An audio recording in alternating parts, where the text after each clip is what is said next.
రామాపురంలో ఉన్న ప్రసాద్ ఇల్లు. ఈ ఏడాది చలికాలం మరీ ఎక్కువగా ఉంది. సూర్యుడు కూడా దుప్పటి ముసుగులో నుంచి బయటకు రావటానికి భయపడుతున్నాడు. భోజన ప్రియుడైన ప్రసాద్ కి ఈ చలికాలం ఒక శిక్షలా మారింది. ప్రసాద్ భోజనం చేస్తూ, ఏవే శారదా, అసలు నీకు నా మీద ఏమైనా ప్రేమ ఉందా, లేక పగ తీర్చుకుంటున్నావా? బయట చలి పులిలా గాండిస్తుంటే నువ్వేమో ఈ పప్పు పచ్చడి వేసావు. ఇవి గొంతుకులోకి దిగుతాయా? అసలు ప్రేమ ఉంది కనుకే వేడివేడిగా వండి పెట్టా, లేకపోతే చద్దన్నం పెట్టేదాన్ని. చలికాలం అని చెప్పి రోజుకో కోడిని పూటకో మేకని వండలేంగా. ఆ మసాలాలు తింటే గ్యాస్ ట్రబుల్ వచ్చి రాత్రంతా నిద్రపోరు. పప్పులో నెయ్యి వేసుకోండి, కమ్మగా ఉంటది.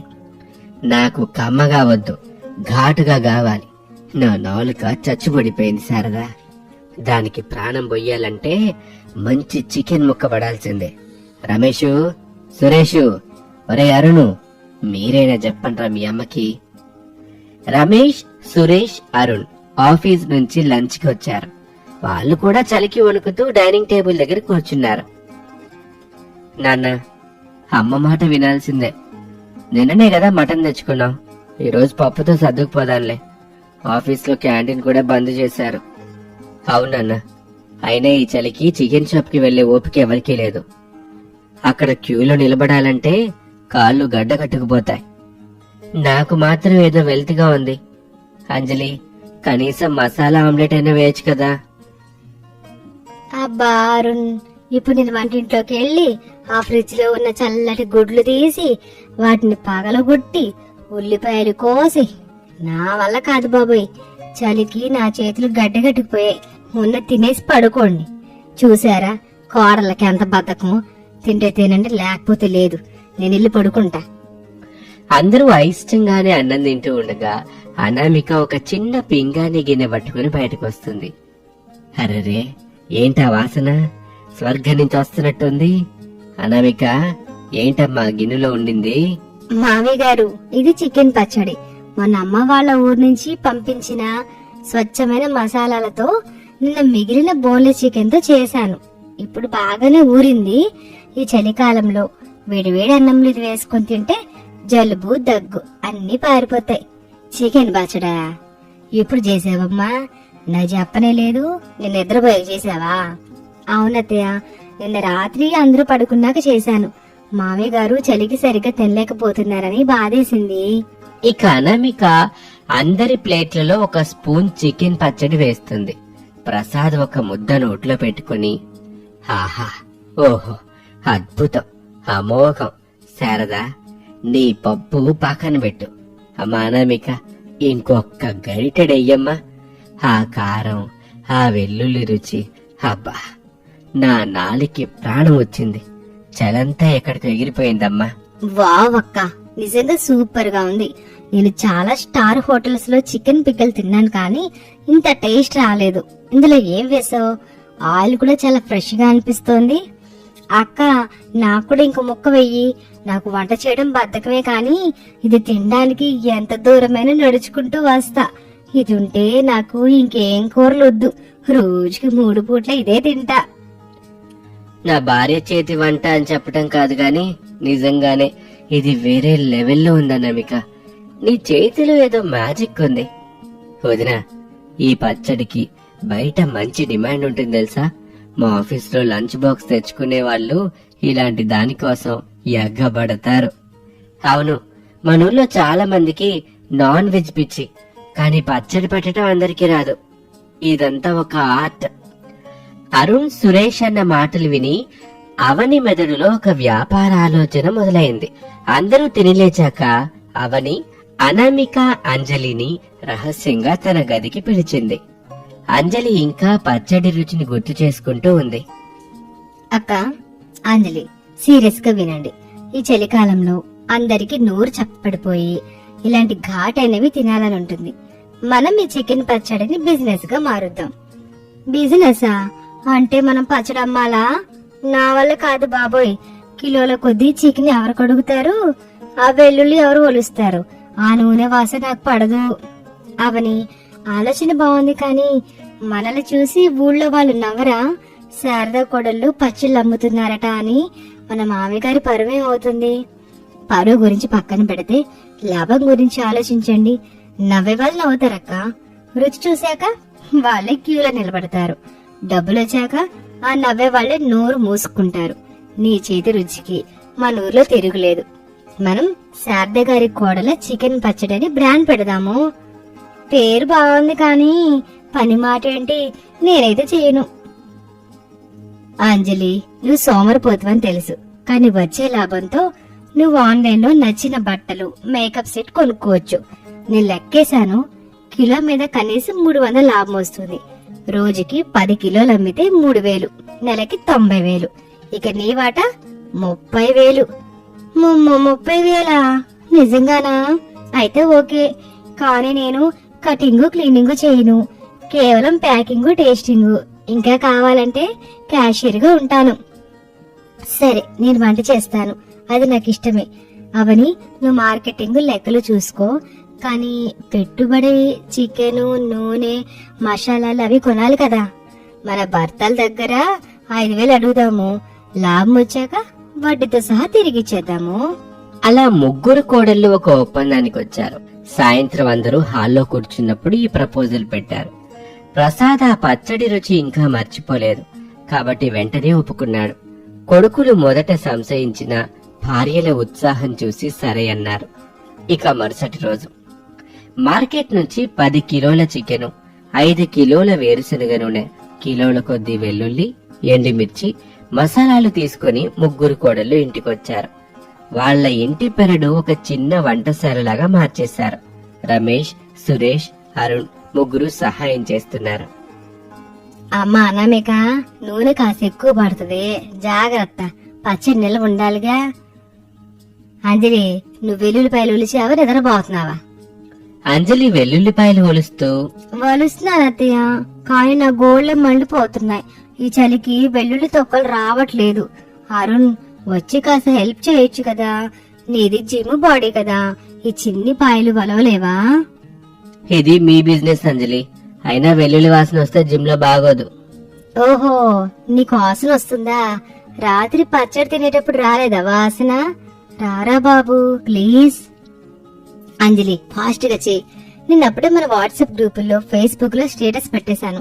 చలికాలం స్పెషల్ బోనస్ చికెన్ పచ్చడి కేజీ 1000 రూపాయలని. అప్పుడే 5 ఆర్డర్స్ వచ్చాయి. 1000 రూపాయలా? మరీ ఎక్కువ కదమ్మా. మన ఊర్లో అంత పెట్టి కొంటారా? కొంటారు మావయ్య. బయట వేడ పామాయిల్ మనం వాడట్లేదు, మనం ప్యూర్ వేరుశెనగ నూనె వాడుతున్నాం. మసాలాలన్నీ ఇంట్లోనే దంచాము. కల్తీ లేని రుచికి ఆ మాత్రం ధర ఉండాలి. అవునన్నా, అనామిక కష్టానికి ఆ మాత్రం ఇవ్వాలి. చూడు, ఆ పెద్ద గిన్నెలో చికెన్ వేస్తుంటే ఆ సెగకి పాపం మొహం కందిపోతుంది, పైగా చెమటలు కూడా పడుతున్నాయి. పర్వాలేదు రమేష్ గారు, ఈ సువాసన చూస్తుంటే అలసట అనిపించట్లేదు. పైగా ఈ వేడి వల్ల చలి కూడా తెలియట్లేదు. చికెన్ ముక్కలు నూనెలో వేగుతుంటే వచ్చే టప్ టప్ అనే శబ్దం, ఇల్లంతా వ్యాపించిన కమ్మని ఘాటైన వాసన చుట్టుపక్కల వాళ్ళని ఆకర్షించింది. పక్కింటి పిన్నిగారు, ఎదురింటి రంగమ్మ గోడ మీద నుంచి తొంగి చూడ్డం మొదలు పెట్టారు. ఏంటండి శారద గారు, ఏంటి రోజు మీ ఇంట్లో విందు భోజనాలా? వాసన మా ఇంటి వరకు వస్తుంది.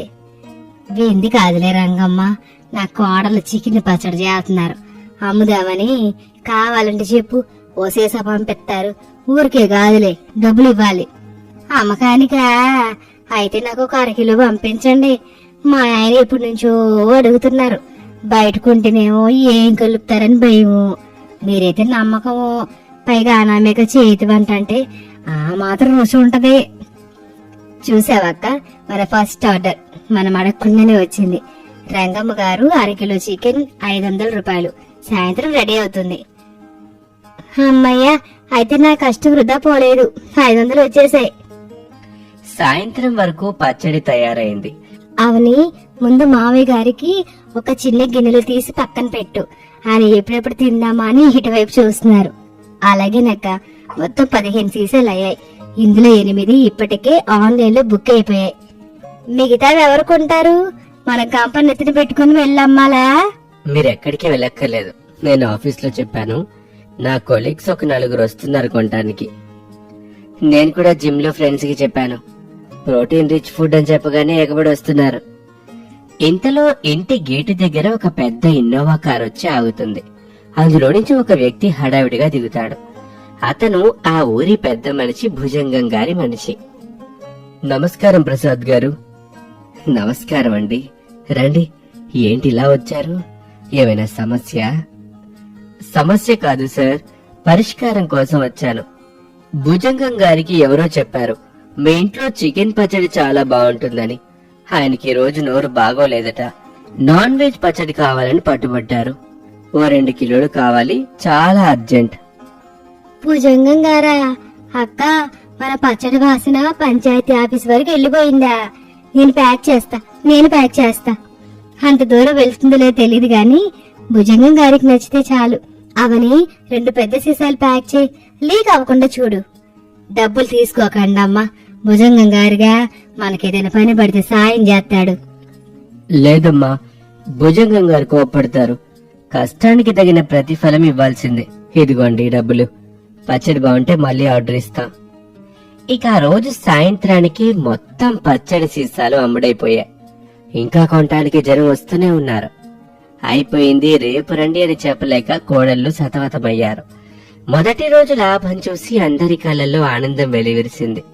వారం రోజుల తర్వాత వ్యాపారం జోరుగా సాగుతుంది. కానీ ప్రతి వ్యాపారంలో ఒక సవాలుంటుంది కదా. అనుకోకుండా ఒకరోజు సాయంత్రం ఒక క్యాటరింగ్ కాంట్రాక్టర్ వచ్చాడు. అతను కంగారుగా ఉన్నాడు. అమ్మా, మిమ్మల్ని నమ్ముకున్నాను.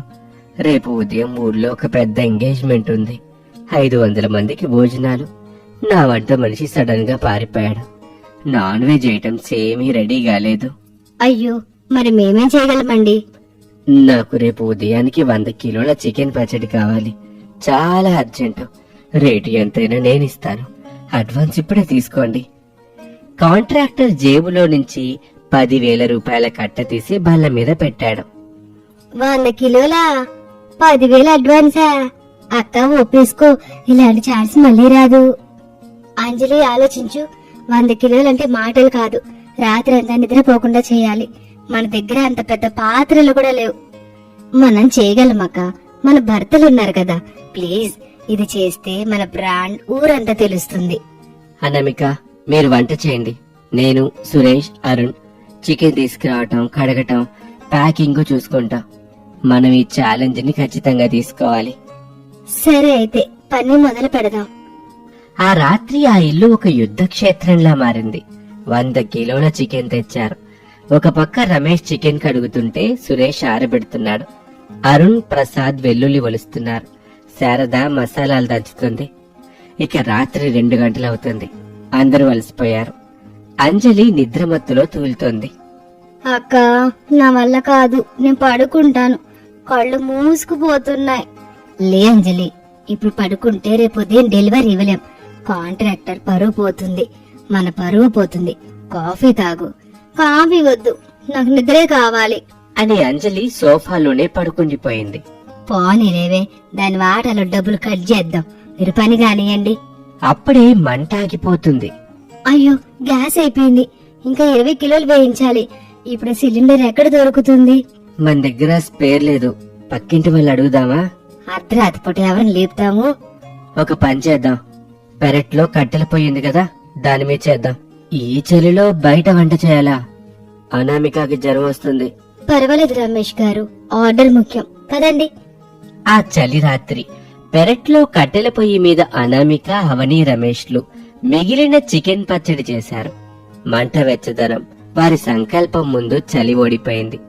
ఉదయం 6 గంటలకల్లా 100 కిలోల పచ్చడి రెడీ అయిపోయింది. ఉదయం 7 గంటలకి కాంట్రాక్టర్ వచ్చాడు. పచ్చడి టిన్నులు చూసి ఆశ్చర్యపోయాడు. అమ్మా, మీరు గ్రేట్. అనుకున్న టైంకి ఇచ్చారు. వాసన చూస్తుంటేనే ఆకలేస్తుంది. ఇదిగోండి మిగతా డబ్బులు. బోనస్ గా మీకు ఇంకొక 10,000 కూడా ఇస్తున్నాను. Thank you sir. అంజలి అప్పుడే నిద్రలేచి బయటకు వస్తుంది. బోనస్ అక్క, నా వాటా? అంజలి, రాత్రి నువ్వు పడుకున్నావు, అందుకే నీకు బోనస్ లో షేర్ లేదు. అన్యాయం, అక్రమం. నేను కల్లో కూడా పచ్చడి ప్యాకింగ్ చేశాను తెలుసా? ఆ కష్టానికి ఫలితం లేదా అని అంజలి ఏడుపు మొహంతో అనగానే అందరూ గట్టిగా నవ్వుతారు. ఒక నెల తర్వాత చలికాలం చివరి దశలో ఇంటి ముందు పెరట్లో అందరూ కూర్చుని మాట్లాడుకుంటున్నారు. కోడళ్ళు చేసిన ఈ ప్రయత్నాన్ని మొదట్లో నేను వద్దన్నా, కానీ ఆడపిల్లలు తలుచుకుంటే ఏదైనా సాధిస్తారని నిరూపించారు. థ్యాంక్ యూ అత్తయ్య. ముఖ్యంగా వెల్లుల్లి వలిచినందుకు నా వేళ్ళు ఎంత నొప్పులు పుట్టాయో నాకు మాత్రమే తెలుసు. కానీ మీ కామెంట్స్ విన్నాక ఆ నొప్పి మర్చిపోయాను. ఇక నుంచి నేను బద్ధకం వదిలేసి ఫుల్ టైం బిజినెస్ ఉమెన్ అయిపోతాను. అక్క, ఈ నెలలో మన లాభం ఎంతో చెప్తే అందరూ షాక్ అవుతారు. 1,50,000 రూపాయలు. రమేష్, సురేష్, అరుణ్ ఆశ్చర్యంతో నోరెళ్లబడతారు. ఈ విజయం మా అత్తయ్య గారిది, మా వారిది. ఆమె మాకు స్వేచ్ఛ ఇచ్చారు కాబట్టి మేమిది సాధించగలిగాం. ఈ డబ్బుతో మన ముగ్గురం మన అత్త మామల్ని కాశీ యాత్రకు పంపిద్దాం. ఇంతకంటే ఇంకేం కావాలమ్మా? కోడళ్ళు కూడా కూతుళ్లేనని నిరూపించారు. చలికాలం మనకి అదృష్టాన్ని తెచ్చింది. Anamika, I'm very proud of you. నేను సురేష్ గారికి నా వాటా డబ్బులతో ఒక గోల్డ్ చైన్ కొంటాను. నేను అరుణ్కి ఏం కొనాలి? ఒక మంచి జిమ్ కిట్ కొంటాను. ఇక నుంచి నాతో పాటు వెల్లుల్లి బలవడానికి స్ట్రాంగ్ గా ఉండాలి కదా. ఆ మాటకి అందరూ నవ్వుతారు. చలికాలం వెళ్లిపోయింది, కాని ఆ కోడళ్ళు చేసిన చికెన్ పచ్చడి గుమగుమలు మాత్రం ఆ ఊళ్ళో ఇంకా వినిపిస్తూనే ఉన్నాయి. శారద గారిల్లిప్పుడు చికెన్ పచ్చడిల్లుగా మారిపోయింది. కష్టం, ఇష్టం, ఐకమత్యం ఉంటే ఏ వ్యాపారమైనా విజయవంతం అవుతుందని ఆ కోడలు నిరూపించారు. ఇది వాళ్ళటి కథ. మరొక ఆసక్తికర కథలో మళ్ళీ కలుద్దాం. నమస్తే. రామాపురంలో ఈ ఏడాది చలి కోరలు చేస్తోంది.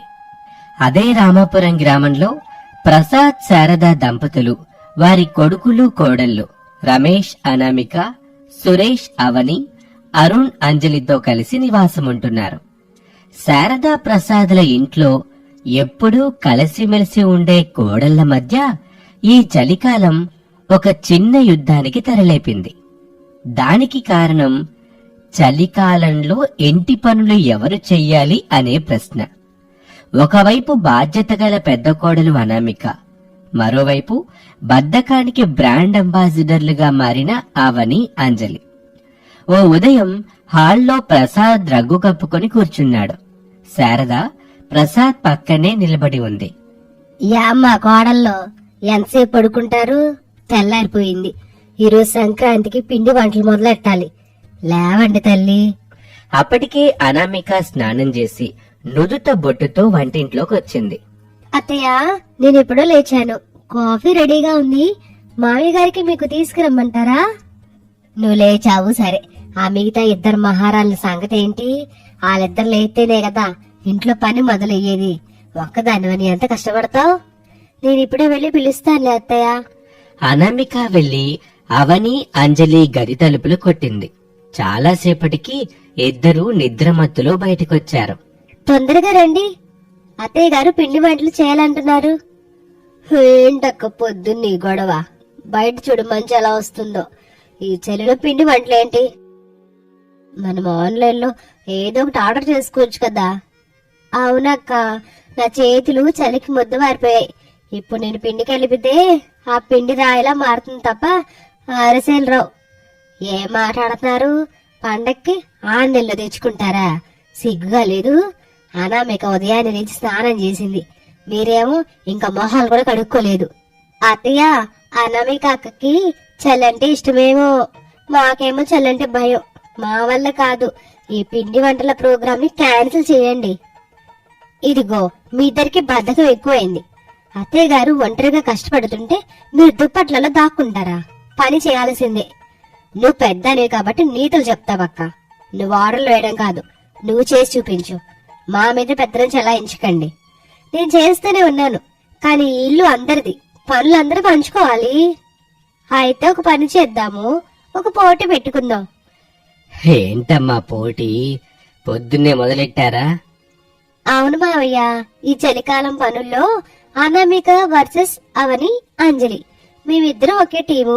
అనామిక కుక్కతో ఒక టీము. ఏంటి పోటీ?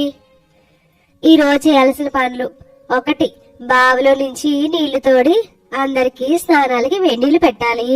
2, 5 కిలోల బియ్యం పిండితో అరిసెలు, సకినాలు చేయాలి. ఇక మూడోది ఇంటిని శుభ్రం చేయాలి. ఈ పనులన్నీ సాయంత్రంలోపు ఎవరు బాగా చేస్తారో వాళ్ళు గెలిచినట్టు. ఒకవేళ నువ్వు గెలిస్తే ఈ చలికాలం మొత్తం మేము నీ మాట వింటాం. ఉదయాన్నే లేచి పనులు చేస్తాం. ఒకవేళ మేము గెలిస్తే ఈ చలికాలం పూర్తయ్యే వరకు నువ్వే మాకు బెడ్ కాఫీ ఇవ్వాలి. ఈ పనులన్నీ నువ్వే చేయాలి. మాకు రెస్ట్. ఏమంటావ్? ఏంటి ఈ పిచ్చి పోటీ? అనామిక ఒక్క తక్కువ అయిపా, మీ ఇద్దరే ఒక వైపా. ఇదెక్కడ న్యాయం? పర్వాలేదు అత్తయ్య, నేనైతే రెడీ. మీ ఇద్దరు కలిసి నా ఓపిక ముందు, నా బాధ్యత ముందు గెలవలేరు. నేను పోటీకి ఒప్పుకుంటున్నాను. అప్పుడే అక్కడికి రమేష్ వచ్చాడు. ఏంటన్నమిక, వాళ్ళతో పోటీనా? వాళ్ళు ఏ పని చేయకుండా ఎలా తప్పించుకోవాలో ప్లాన్ వేస్తారు. నువ్వు అనవసరంగా ఇరుక్కుపోతావు. ఈ పోటీ కూడా ఒక ప్లాన్ ఏముందని నాకెందుకో డౌట్ గా ఉంది. భయపడకండి రమేష్ గారు, బలం ఒక్కటే సరిపోదు, తెలివి కూడా కావాలి కదా. మీరు చూస్తూ ఉండండి. అలా ఆ ఇంట్లో చలికాలం సమరం మొదలైంది. పనుల్ని విభజించుకున్నారు. మధ్యాహ్నం పెరట్లో బావి దగ్గర అవని అంజలి నిలబడి ఉన్నారు. అమ్మో, నీళ్లు చాలా లోతుగా ఉన్నాయి అంజలి. ఈ చేతితో లాగాలంటే నడు విరిగిపోద్దే. చేతులు నొప్పి పెట్టేలా ఉన్నాయి. అసలే ఈ తాడు మంచికి తడిసిపోయి గట్టిగా ఉంది. చేతులు కోసుకుపోతాయి. ఈ తాడుతో నీళ్లు తోడితే నా చేతులు కందిపోతాయి. అసలు మనం ఎందుకు ఈ పనికి ఒప్పుకున్నాం? మనం గెలవాలి అంజలి. అనామికకు ఓడిపోవాలి. అప్పుడే మనకి 3 నెలల రెస్ట్ దొరుకుతుంది. ఒక్కరోజు ఎలాగోలా కష్టపడదాము. నువ్వు చేతితో నీళ్లు లాగు. అంజలి కష్టపడి ఒక బకెట్ నీళ్లు లాగింది. ఆ నీళ్లు చేతి మీద పడగానే కెవ్వున అరిచింది. అమ్మో, ఐసు ముక్కలు. ఈ నీళ్లు పట్టుకుంటే నా వేలు గడ్డగట్టుకుపోతాయి. అనామిక వంటింట్లో నుంచి ఇదంతా చూస్తుంది. ఆమె చకచకా పనులన్నీ చేసుకుంటూ వెళ్తుంది. అప్పటికే సగం ఇల్లు శుభ్రం చేసేసింది. ఏం తోటి కోడళ్ళు, ఇంకా ఒక బకెట్ కూడా నింపలేదా? మామి గారు స్నానానికి రెడీగా ఉన్నారు. నీళ్లు తోడుతున్నాళ్ళక్క. మాకు నీలాగా ఐరన్ చేతులు లేవులే. అవని, నాకు ఒక ఐడియా వచ్చింది. మనం బావిలో నుంచి నీళ్లు తోడడం మానేసి మోటార్ వేద్దాం. మోటార్ పాడైపోయింది కదా. మోటార్ పాడైపోయిందని అత్తయ్యకి తెలుసు, అనామిక అక్కకి తెలుసు. కానీ రమేష్ బావ నిన్ననే రిపేర్ చేయించాడు. ఆ విషయం వీళ్ళకి తెలియదు కదా. ఎవరికి తెలియకుండా మనం సైలెంట్ గా స్విచ్ వేద్దాం. మనం కష్టపడి తోడినట్టే బిల్డప్ ఇద్దాం. Wow, super idea. ఇప్పుడే ఆ పని చేద్దాం. ఇద్దరూ దొంగచాటుగా వెళ్లి మోటారు స్విచ్ వేశారు. పైపును తీసుకొచ్చి బిందెల్లో నింపారు. అత్తయ్య, నీళ్లు రెడీ. మా కష్టం ఫలించింది. చేతులు బొబ్బలెక్కాయి. అయినా కానీ పని పూర్తి చేసాం. శారద బయటకొచ్చి చూసింది. బిందెలన్నీ నిండిపోయి ఉన్నాయి. ఎంత తొందరగా తోడేశారా? మీలో ఎంత శక్తి ఉందా? నాకెందుకో నమ్మబు తవడం లేదే. అత్తయ్య, వాళ్ళు నీళ్లు తోడలేదు. వాళ్ళు మోటార్ ఆన్ చేశారు. మోటార్ శబ్దం నాకు వినిపించింది. ఇది చీటింగ్. అది మోటార్ కదక్క, అది పక్కింటి జనరేటర్ సౌండ్. మేమైతే కష్టపడే తోడాము. కావాలంటే నా చేతులు చూడు. అవునా? సరే, అయితే మీ చేతులు చూపించండి. తడితాడు లాగితే చేతులు ఎర్రగా కంగిపోవాలి. మీ చేతులేమో మెత్తగా నాజుగ్గా ఉన్నాయి. అది మేము గ్లౌజులు వేసుకున్నాం. మీరు వాడిన గ్లౌజులేవి చూపించండి. అవి అవి సరేలే, చీటింగ్ చేసిన పని అయింది కదా. ఇప్పుడు అసలైన ఛాలెంజ్, పిండి వంటలు. ఇక వంటగదిలో యుద్ధం మొదలైంది. ఒక పక్క అనామిక, మరో పక్క అవని అంజలి. అనామిక 5 కేజీల పిండి తీసుకుని చకచక అరిసెలు చేయటం మొదలుపెట్టింది. ఆమె వేగం చూసి శారద ముచ్చట పడింది. మరోపక్క అవని అంజలి, వాళ్ళిద్దరి పరిస్థితి దారుణంగా ఉంది. అవని, ఈ పాకం రావట్లేదు. గట్టిగా అయిపోయింది. రాయిలాగా ఉంది. ఇలా ఎందుకైందో నాకు అర్థం అవట్లేదు. నువ్వు బెల్లం ఎక్కువ వేసావు అంజలి, అందుకే ఇలా అయింది. ఇప్పుడు దీన్ని ఎలా సరి చేయాలో. కొంచెం నీళ్లు పొద్దాము, అప్పుడు పాకం కాస్త లూజ్ అవుతుందేమో. అంజలి పాకంలో నీళ్లు పోసింది. అది కాస్త పలచగా మారి పాయసంలా అయిపోయింది. ఛీ, పాకాన్ని నాశనం చేసావు. ఇప్పుడు దీంతో అరిసెలు ఎలా చేస్తావు? ఏమేం తోడుకోడళ్ళు, అరిసెలు చేస్తున్నారా లేక అరిసెలకి పాయసం చేస్తున్నారా? అక్క, నువ్వు వెటకారం చేయకో. మాకు ఇంకా టైం ఉంది. మేము ఎలాగైనా చేస్తాం. నీకంటే బాగానే అరిసెలు చేసి చూపిస్తాం. అప్పుడే రమేష్, సురేష్, అరుణ్ ముగ్గురు భోజనానికి వచ్చారు. ఏంటి రోజు స్పెషల్స్? మంచి బెల్లం పాకం వాసన వస్తుంది. అనామిక ప్లేట్లో అరిసెలు తీసుకొచ్చి వాళ్ళకిస్తుంది. ఇదిగోండి, నేను ఈ రోజు చేసిన వేడి వేడి అరిసెలు. ఓ, ఈరోజు అరిసెలు చేసావా అనామిక? వదినా, అరిసెలు సూపర్ గా ఉన్నాయి. అవని, అంజలి, మీరు చేసినవేవి? అవి ఇంకా ఉడకలేదు, అంటే ఇంకా ప్రాసెస్ లో ఉన్నాయి. మేం చేసేవి అక్క చేసిన వాటికంటే బాగుంటాయి. అప్పుడే అరుణ్ వంటగదిలోకి వెళ్తాడు. ఇదేంటి ప్లేట్లో ఏదో నల్లగా ద్రవంలాగా ఉంది, ఇది ఏమన్నా హల్వానా? అది హల్వా కాదు, అది అది లిక్విడ్ అరిసెలు. ఇదో కొత్త వెరైటీ, చలికాలంలో నమలడానికి కష్టంగా ఉంటుందని తాగేలా చేశాము. ఆ మాటకి అందరూ పగలబడి నవ్వారు. ఏంటమ్మా, లిక్విడ్ అరిసెలా? అంజలి, నీ తెలివికి దండం పెట్టాలమ్మా. అంజలి వల్లే ఇదంతా. నేను చెప్పాను పాకం కుదరలేదు అని, నువ్వే కదా నీళ్లు పోయమన్నావు. ఇద్దరూ గొడవ పడ్డం మొదలు పెట్టారు. ఆపండి, గొడవ పడితే పనవదు. మీ పాకం పాడైపోయింది, ఇప్పుడు దాన్ని పారేలేం కదా. దాన్ని కొంచెం గోధుమ పిండి నెయ్యి కలిపి హల్వాలా మార్చండి, కనీసం తింటానికైనా పనికి వస్తుంది. అనామిక ఇచ్చిన సలహాతో అవని, అంజలి ఆ పాకాన్ని హల్వాలా మార్చారు. అది బాగానే వచ్చింది. సాయంత్రం 4 గంటలు. అనామిక తన పనులన్నీ పూర్తి చేసింది. ఇల్లు అద్దంలా మెరుస్తుంది. అరిసెలు డబ్బాల్లో సర్దింది, సకినాలు వేయించింది. అవని, అంజలి మాత్రం అలసిపోయి పిండి ముఖానికి రాసుకొని జుట్టు చెదిరిపోయి సోఫాలో పడిపోయారు. టైం అప్, ఇప్పుడు తీర్పు తీర్చే సమయం వచ్చింది. అందరు రండి. న్యాయ నిర్ణేతగా నేను చెప్తున్నాను. పనిలో వేగం, నాణ్యత, నిజాయితీ అన్నిట్లో అనామికనే గెలిచింది. అవని, అంజలి మోటార్ వాడి చీటింగ్ చేశారు. అరిసెల పాకం సరిగా చేయలేకపోయారు. చివరికి అనామిక చెప్పడంతో ఆ పాకం హల్వాగానైనా మారింది. విన్నారా? ఇప్పుడు మనం అనుకున్న ప్రకారం ఈ చలికాలం మొత్తం మీరు నా మాట వినాలి. అక్క, దయచేసి క్షమించు, మా వల్ల కాదు. ఉదయాన్నే లేవడం అంటే మాకు నరకం. ఈ చలికి నేను తట్టుకోలేను. అవునక్క, ఒక్కరోజు పనిచేస్తేనే నాకు నీరసం వచ్చేస్తుంది. చలికాలం మొత్తం అంటే అమ్మో, మాకు ఇంకేదైనా శిక్ష వేయి. సరే, మీరంటే నాకు ఇష్టమే కదా, మిమ్మల్ని కష్టపెట్టాను. కానీ ఒక కండిషన్. ఏంటదక్క? రేపటి నుంచి ఉదయం 6 గంటలకు లేవాలి, యోగా చేయాలి. చలని ముడుచుకుని పడుకుంటేనే బద్ధకం వస్తుంది. ఒకసారి వ్యాయామం చేసుకుంటే శరీరం వేడెక్కుతుంది, చల్లనిపించదు. అప్పుడు పనులు మీకే సులభంగా అనిపిస్తాయి. అద్భుతమైన ఐడియా అనామిక. యోగానా? అదేదో ఓకే, పని కంటే అదే బెటర్. సరే అక్క, ఒప్పుకున్నాం. కానీ ఈ రోజు నైట్కి డిన్నర్ నువ్వే చేయాలి, మా ఓపిక లేదు. సర్లే, ఈ ఒక్క రోజుకి మీకోసం నేను చేస్తానులే. చూసారా, అనామిక గెలిచినా మీ మీద ప్రేమతో శిక్ష తగ్గించింది. అందుకే ఆమె బాధ్యత గల పెద్ద కోడలు. వదినా, నువ్వు చాలా గ్రేట్. కానీ మీరు చేసిన లిక్విడ్ అరిసెలు బాగానే ఉండాలి అంజలి. థ్యాంక్స్. నెక్స్ట్ టైం అరిసెల జ్యూస్ చేస్తాలే. ఆ రాత్రి ఆ ఇంట్లో నవ్వుల పువ్వులు పూశాయి. అనామిక విజయం సాధించిన తోటి కోడలను కలుపుకుపోయింది.